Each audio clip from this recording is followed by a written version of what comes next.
All right. Let's dive right into it then.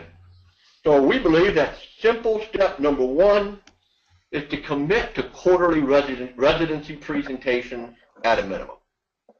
I know that, Todd, that we provide a lot of coaching on how and where to start reaching out and securing these residency presentations. Could you provide some thoughts and some key actions that each of our participants can take? Yeah, yep. And again, I think the first critical step is creating your value proposition for your residency program presentation. And I broke it down into 5 steps here, and I'm going to name these steps. And as I start going through this, there's going to be quite a bit here. And what I'm willing to do after the webinar, you're welcome. We'll have some contact information. If you're looking to have this in writing where you can kind of leverage it as a resource, I'll be happy to provide that to you. But the 5 steps are: you got to set the stage. There's got to be a key message. You got to use emotion, and you got to share with the residents and the program. What are the residents going to benefit and gain based on your presentation? And then use a hook. So I'm going to go over each one of those. So the first one I mentioned is setting the stage. As you probably already know, 99% of the residency program's responsibility is to prepare residents clinically. And as a result, there's a big gap, a major gap in preparing residents for a life and career in medicine. And you guys know that probably more than anybody. So that's setting the stage. So this is what I would share with the chief resident or the medical coordinator of the residency program or the program director, whoever you're talking to. You're sharing this with them. That 99% of the responsibility of the program is to prepare the residents clinically, and as a result, there's a big gap. So there's a need for what you're about to say. So here's the key message: as part of a community service, me being the in-house recruiter, is offering the local residency programs a 60-minute residency presentation. And I would emphasize non-biased. This is non-biased, non-promotional, and on the following 3 topics. Okay, and you can have any 3 topics. I chose how to write a CV, search strategy, maybe prepping for an interview. So the 4th component is using emotion and kind of bringing and tying it all together.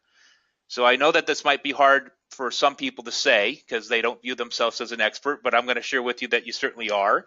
And so as an industry expert, I have a passion to share my expertise and teach residents the best practices to transition from training into their life and career in medicine. The next component is how will residents benefit from this presentation? Okay, so what I would say, or what you could say, is the residents will walk away with critical information needed to prepare for a life after residency. My presentation will help residents save time, gain a deeper thinking level, and have an opportunity to ask questions that are relevant specifically to each individual. And the last component is using a hook.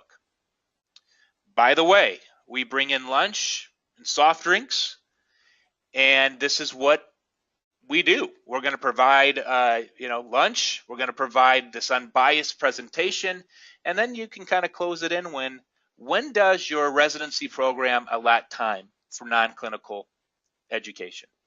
So those are the 5 components, and again, I know that I'm rattling off quite a bit, but if you like, I could put together a document. And if anybody's looking for what I just went over, I'll be happy to forward that to any request. Yeah, Todd, I was writing some good notes here and about the first comment about acknowledging that you understand their challenges, some non-bias content. So I think that would be a great offer for the group to have. And like you said, we'll make that available, how to reach out and let us know if they're interested in that. So, the interesting thing is as you talk about topics, and I think that's going to be also a general subject matter that makes people a little bit challenged, is so I'm going to move our conversation over to what are some of the topics that will actually be hot and add value that is not being pitching or self-promoting. what would you recommend that you could talk to about a handful of these hot topics that you know that residents and physicians are actually hungry to hear and learn about? Yeah, it's a good question, and I want to emphasize something that you said. Non-promotional, unbiased, and again, if the recruiter's going in there trying to sell opportunities, then the likelihood of being invited back is going to be not good. Hey Todd, just quick for sound purposes, it looked like something changed. It sounds like you fell off a little bit. Did you do something with your sound settings? Yeah, my headset fell off, so so I put it back on. That's all right. I forgot to put. All right, can you hear me now? We're real in line. We're real in line. So yeah, so you got your headset back on? Yeah. Don't worry about me. I'm okay. So thank you. I appreciate that.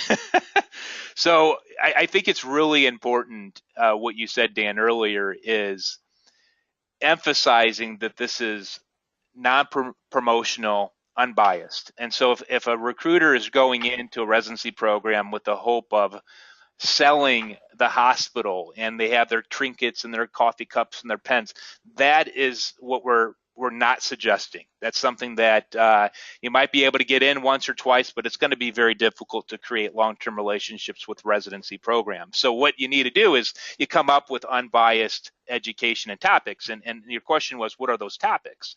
Well, a few of them are like a job search timeline, helping them from the start to the very end of the entire process and walking them through it. How to write a CV. Life, money, and career priorities. I mean, that's a pretty significant one that very little information resources are out there. So you can fill a gap within that.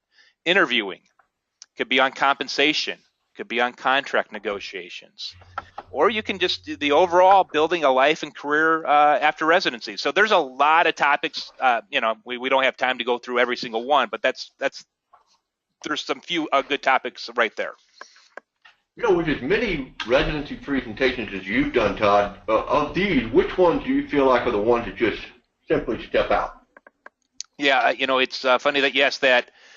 The last 20 that we presented at, we did surveys, and one of the questions is, we wanted to know what topics of interest that they had. So I have a pretty good grasp of this. The top 3 topics are search strategy, interviewing, and contract negotiations. The least favored is market trends, which we haven't talked about, but that's one of the chapters that we cover in a publication that we send out is markets and trends. And so that was the least interest that they had. So that being said, I think search strategy, interviewing, and contract negotiations are the hot topics right now. In a high level 30-second, what does search strategy mean? Yeah, search strategy is how do I go out and uncover the very best opportunity? I can go into job boards. I could go in and, contact a outside recruiting company. I can go out and apply from journal ads. So there's a lot of search strategy, but it goes much deeper in than just that. How do you network? Some of those great opportunities are not posted, and if they're looking for a specific area or market, there's strategies that they can do to go out and cover those opportunities. Good. So as we wrap up this simple step number 1, that committing to quarterly residency presentation, I think we should also address that, the topics should be well researched, and you should also have some very visually engaging information and slides. That's pretty relatively self-explanatory, but as you can imagine, the bone-dry and unimaginative texts and clinical books that the residents and physicians have spent the past number of, I don't know how many years, nose deep in. And so the last thing you need to do in a residency presentation, whatever topic you select, is just to come up with more boring and dry, text-heavy vanilla slides. So, what I thought we'd do real quickly is just show them, Todd, some popular slides that are looking engaging, and this is the one that we have around job search timeline. So this is the one that we use and we make available to our clients and partners. And you notice that we got large, heavy graphics and some interactive text. We always suggest make sure that you let people know when you're presenting what you've got in store for them for the time that they're going to spend. We use and recommend some, inflowing graphics to keep people engaged and active. Here's some other examples as we go through it.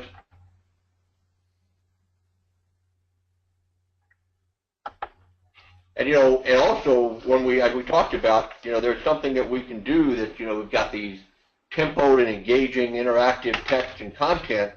We've even expanded and we continue to develop, and we look for feedback from our partners and our clients, like MCARE, as to what type of other content topics that they'd like to see out there in the community that will help them be successful. So we have a robust library of content. We are always looking to create more.